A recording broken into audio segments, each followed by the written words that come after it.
December 1 रे भक्तों खोल श्रीगुंडीचा मंदिर एने एसओपी व मार्गदर्शिका तेबे 2 मास आग परीक्षामूलक भाव में दर्शन व्यवस्था समीक्षा करने अनेक गुड़िए व्यवस्था तेबे एने स्थित अनुध्यान कले श्रीमंदिर परिचालना कमिटी और श्रीमंदिर वैषयिक कोर कमिटी गतकाली मुख्य प्रशासक अरविंद पाढ़ी अनुध्यान करथिले।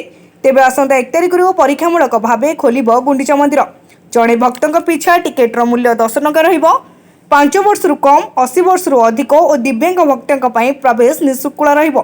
प्रतिदिन सकाल 6 संध्या 6 पर्यंत 12 घंटा खोल गुंडीचा मंदिर। केवल शीत दिन नवेम्बर फेब्रुआरी मास सकाल 6 संध्या 5 पर्यंत खोल गुंडीचा मंदिर।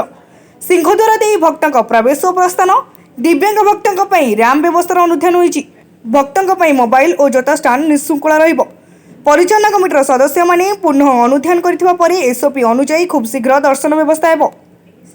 एथिरे फास्ट एंड सेंटर और एनफोर्समेंट सेंटर सह मंदिर भितर रहिबो सूचना व्यवस्था।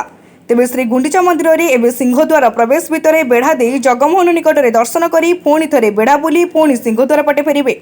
आ भक्तों अवगत पाई सरघर चंदन घोरा घर नाटमंडप आदि नहीं रहितिबा रहस्य उपरे विशेष सूचना रहिबो। पुणी नाटमंडप चंदन घोरा और सिंहद्वार प्रवेश जगह 3टी दानबाक्स रखाजिबो।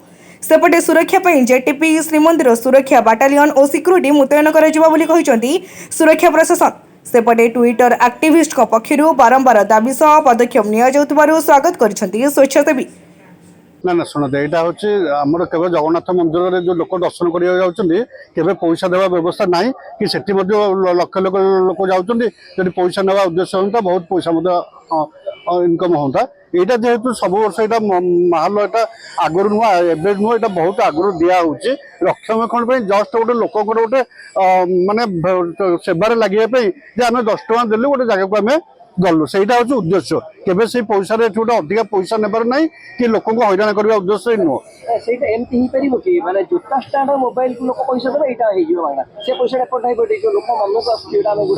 जदि लोक मन को आउट आपने कहते निश्चित आम विषय प्रस्ताव देवु आ जहाँ भल हम से निश्चित देखो आम भर देखिकी आसलु भक्त मान 1 तारिख ठार गुंडीचा खोल गुंडीचा मंदिर प्राय किसी वर्ष है माने केवल रथ समय छाड़देले अन्य समय बंद रोला साधारण दर्शक मान गोटे भक्त मान तेणु यहाँ बहुत आमर जो मैनेजिंग कमिटी अच्छी से डिस्कसन गला आम चीफ एडमिनिस्ट्रेटर निष्पत्ति ने नाई यहाँ खोल एवं ए साधारण भक्त आसी दर्शन करके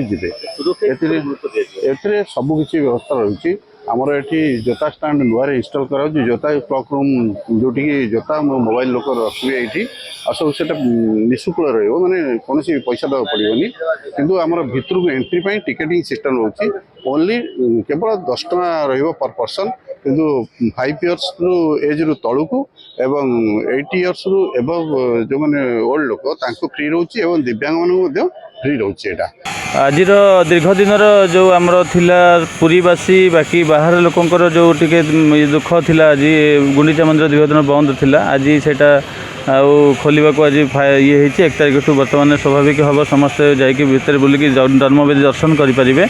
आमर प्रथम प्रयास थिला बेस्ट फुडिंग थिला सेटा प्रथम सरकार मानी बहुत शीघ्र कार्यकारी करते गुड़ाए माँ और शिशु मैंने भी क्षीर पाई सेटा बहुत सुंदर पदक्षेप श्रीमंदिर प्रशासक को धन्यवाद आ सरकार को भी धन्यवाद।